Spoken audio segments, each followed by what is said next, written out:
Viewers, এটা হচ্ছে আপনার ঘাট, ঠিক আছে। এখানে সব রকমের মানুষ আপনি পাবেন। দিশেহারা অনেক মানুষ আছে এখানে, যাদের বাড়িঘর কিছু নেই। তারা শুধুমাত্র এখানে শুয়ে থাকে এবং মানুষের কাছে চেয়ে খায়। এইসব মানুষের জন্য আমরা যারা আছে, আল্লাহ তাআলা তৌফিক দিয়েছেন ভালো, তাদের আমাদের এগিয়ে আসা উচিত। তাদেরকে একটু হলেও সাহায্য করা, যাতে তারা দুমুঠো খেয়ে বাঁচতে পারে।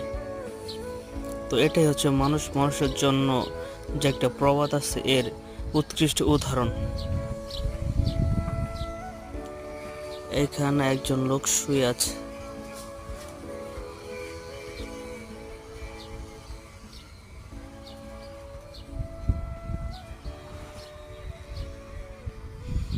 মানুষ মানুষের জন্য একটু সহানুভূতি মানুষ কি পেতে পারে না?